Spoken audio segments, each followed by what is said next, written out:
Hello, I'm Dr. Rosie Kuhn, and this is I Want to Be a Better Coach.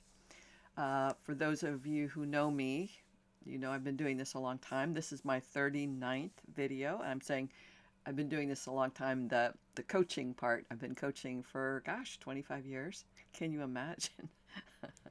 I can't. And every time I have had a session with a client, I've been stretched, and it takes me into some learning opportunity that has never occurred before. I was watching a TV program last night, and they were talking about our comfort zones, where we live 99% of the time. We're in our comfort zone. We don't like being outside our comfort zone. And generally, if we are outside our comfort zone, we can tend to be anxious and panicky and upset and uncertain and concerned and worried and all that stuff. And so it moves us back into our comfort zone pretty quickly. But what this was talking about, and this was in, if you've ever watched Love on the Spectrum, there's a coach that's coaching autistic people through relationships and dating. And so she was describing, which was perfect, the comfort zone.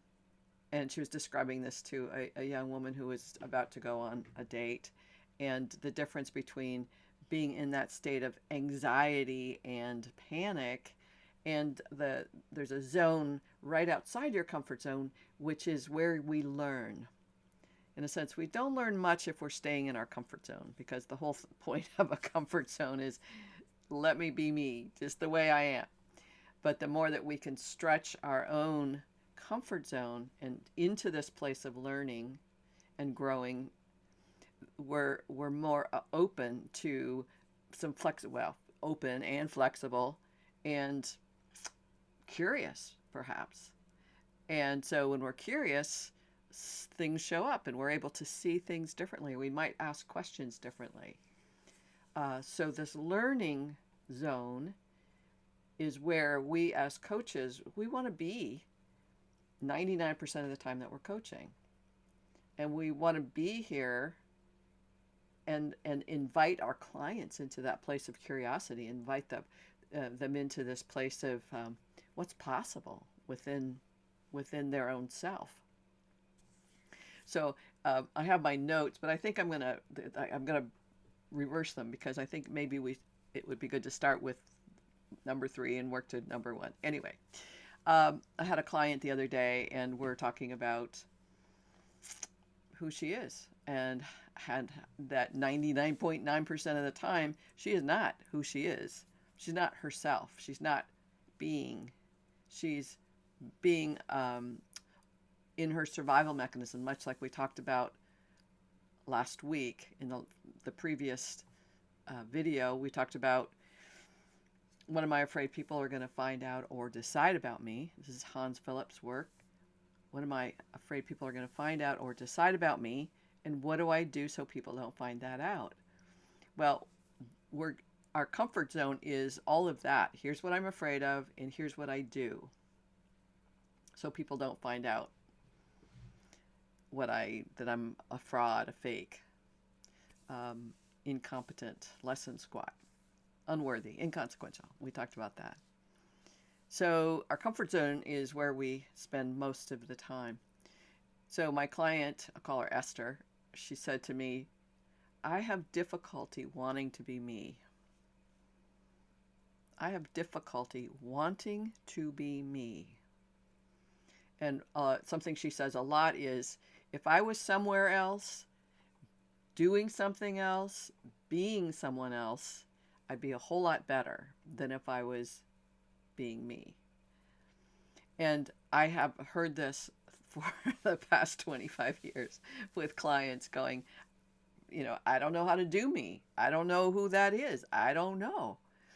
So here, when Esther said, I have difficulty wanting to be me, I said to her, it was kind of a in your face kind of day, but I said, you don't even know who that is, because you spend so much time talking about and rationalizing and justifying all the strategies and who you think you are and the narrative and the stories. You don't even know who you are. You don't know who that me is. And she was quiet for a while and she's like, yeah, you're right. I don't know who that is, but I'm so friggin' afraid to find out. Let's talk about the weather. Let's talk about my husband and let me talk about my addictions and let me talk about stuff.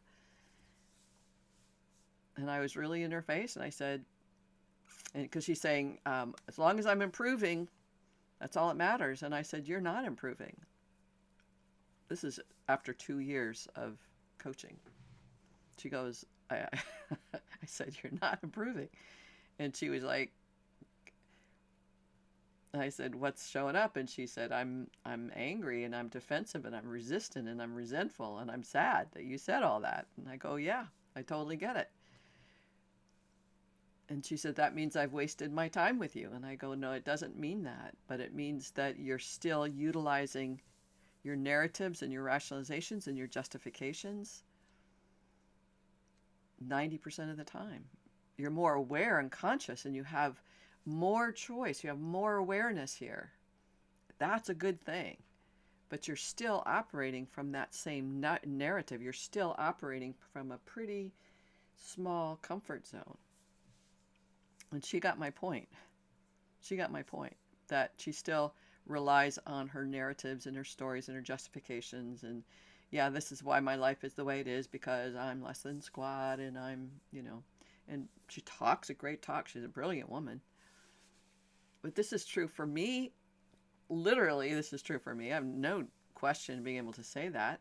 And it's true for probably 90% of the people on the planet, if not 99.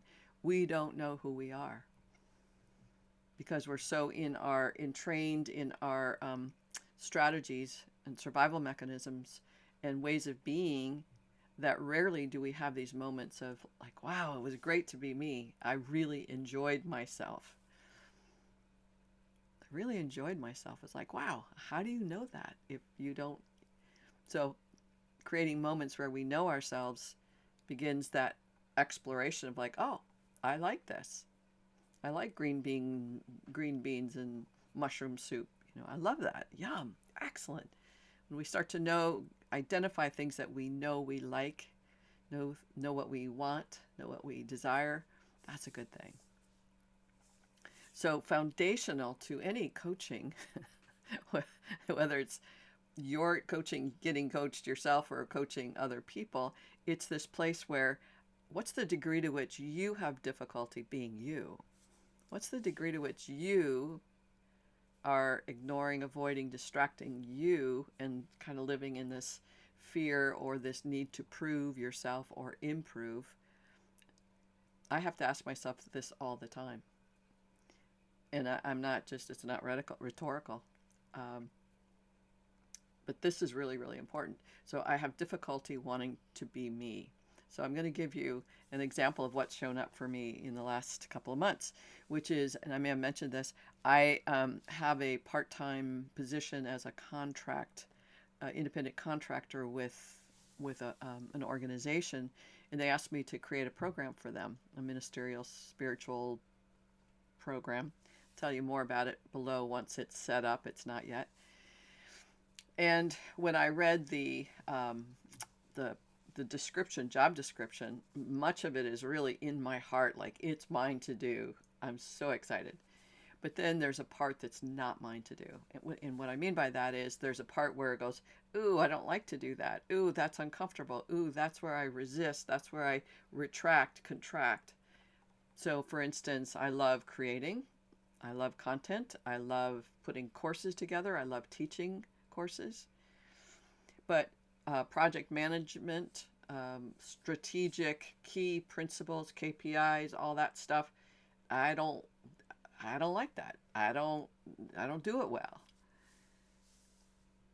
And so for the first 2 months, I've been doing amazing 200% in it, doing this creation, cultivating foundations and the structure and the framework for this program. And I'm a happy camper and I'm really fulfilled, and it's exactly what these people, this organization is looking for. So it's like 10 thumbs up. If I had 10 thumbs, 10 fingers, high five, high tens. But the last few weeks, I've found myself kind of retracting and justifying not doing this or that, or putting in less hours. Like I was doing 200%, doing 100% feels like not very much.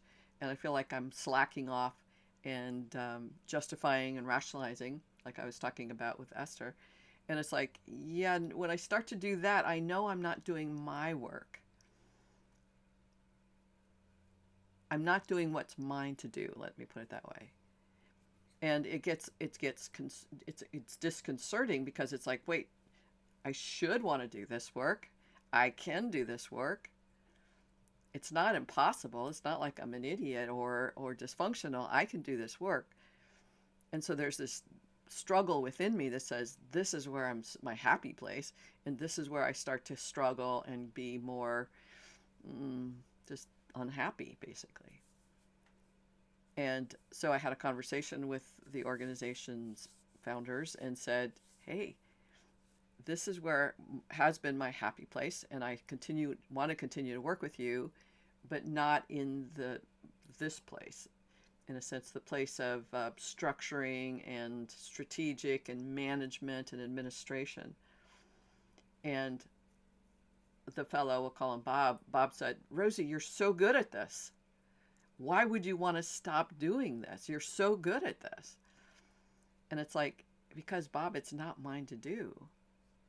And it's that place within me that it knows the difference. And I know you know the difference, and I know every one of us knows that difference. But, and again, coming back to, it's difficult to wanting to be me. It's like, I want to be the person that wants to fulfill that directorship. I'm not that person.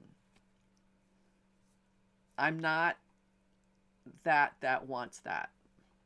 I begin to know more and more this place of what's mine to do, and what that happy place is. And I want to cultivate more of that for myself.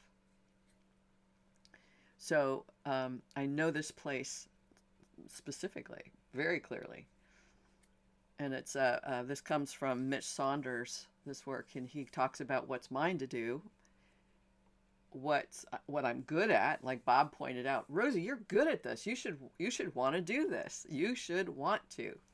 It's like, I would want it, but I don't want it. We know the difference. So there's what's mine to do, what I'm good at, what I should do. What a lot of people, they look online, or they look wherever, and they go, I should want to do that. My parents there's people I know who have been in the military family for generations. I should want to be in the military. I want to carry on that legacy. So this can be challenging. And then it's like, well, here's what I can do. Now, I know there's a lot of layoffs going on, and so I know there's a lot of, let's call it chaos and insanity. Like, what am I going to do?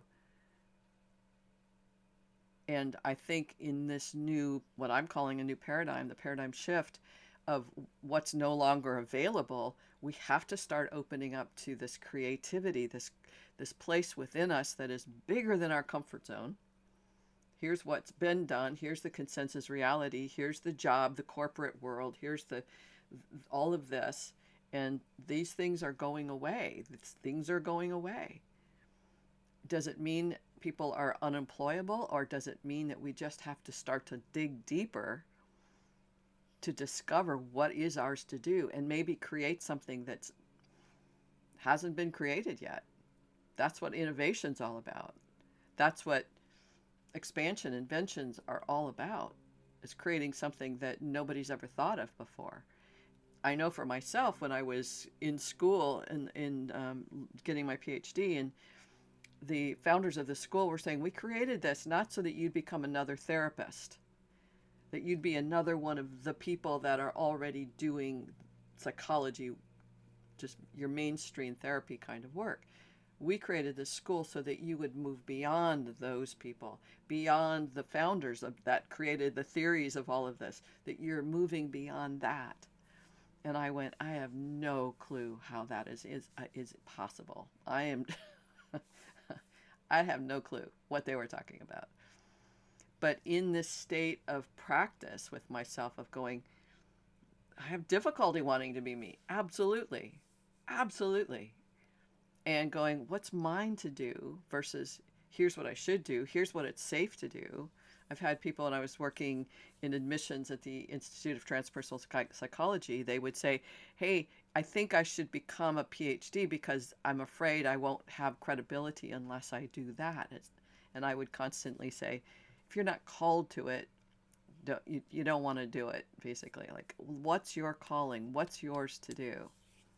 So that's been a constant message for me, from me, through me, for a very long time. And I have to continue to practice that because who I have been is a good place, but I'm expanding constantly, and so are you. And I want you to embrace that. And you go, hell no. And I get it. I've been doing hell no in so many ways too. And staying present, especially because my clients need me to keep moving, expanding my bandwidth in this learning place. And every time they move, I move. I keep learning. How do I hold them in different levels of growing and capacity? The more I can do that, the more they do it. The more they do it, the more I do it.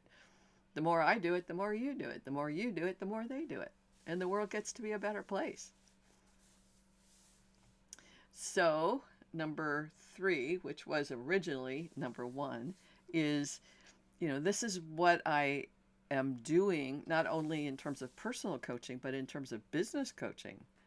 I coached people into these conversations that are really deep. In a sense, I'll call her Margaret. Margaret has been, and I may have spoken of Margaret, but I keep changing names and stuff. She is a Pilates instructor, and she's going, yeah, I've been doing this long enough, and I want something else, but I don't want to think outside the box. And it's like, okay, but she has some orientation to the world in a much bigger way than the Pilates instructor box. Just like me trying to fit into a therapist box. I was a therapist initially and grew into where I'm at now, but I grew outside the box. I can't fit into that box anymore. And so Margaret can't, she's not, that box is too small for her now. And it turns out, she tells me that she's, her IQ tests and all those kinds of things really puts her outside the box. She's really brilliant. She's really brilliant. And she goes, yeah, it's too scary out there.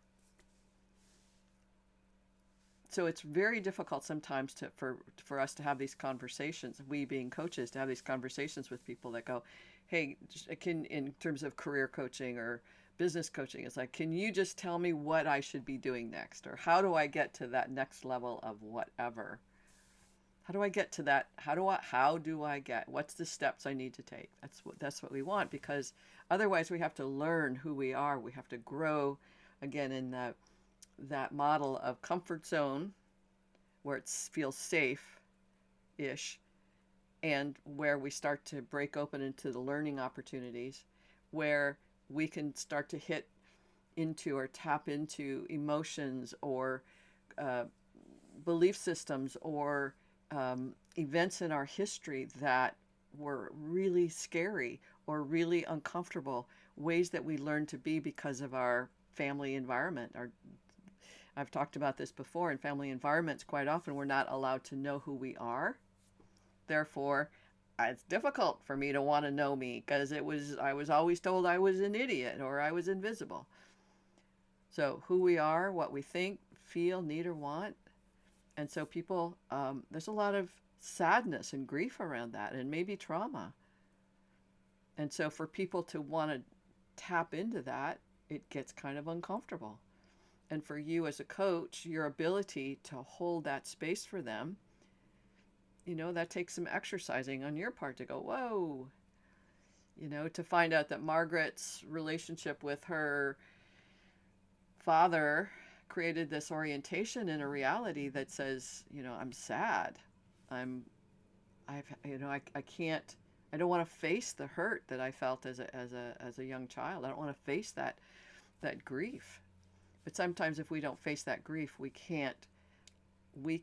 can't, I can't become the next me that I want to become. In a sense, we're always in a state of becoming, even when we've clamped down and constricted ourselves. We're still in the process of becoming, and we get to witness ourselves becoming. That's one of the things I love about this work as a coach, as a life coach, is I'm witnessing people's becoming, and I'm also creating that curiosity in them so that they become curious about who they're becoming. And they can say things like, I have a difficulty wanting to be me, in a sense. I can't even begin to become me because I can't even, it's too hard to even consider there's a me inside all of this. And so, as a coach, as we're becoming better, wanting to be better, more effective, we are growing our capacity to just sit with people being themselves. We don't have to use psychological terms. We don't have to use um, um, diagnoses. It's none of that. It's people being people. And of course, if you're uncomfortable with that and you need to refer, that's a good thing. This is about you being you and being comfortable you being you. And I mentor coaches. I have a coach group that we meet and we support each other in working with clients at these very challenging levels for ourselves. This challenges you. This challenges you out of your comfort zone. And that's what's going to grow you as a better coach. It's what grows me. Like I said, with every client, they bring me something. And it's just a way of being within themselves. And my job is to listen, expand my listening, expand my capacity to be present to what is. That's what I want for you. So if you like this, please give it a thumbs up. And if you're not giving it a thumbs up, I mean, you might ask yourself that question, like, what part of you, in a sense, for everyone who's a YouTuber, when you give them a thumbs up, that's a really valuable thank you. And if you're not doing that, you might ask yourself that question. Like, is that come from my survival strategies? Does that come from my staying small? Or is there really something else there that's at play?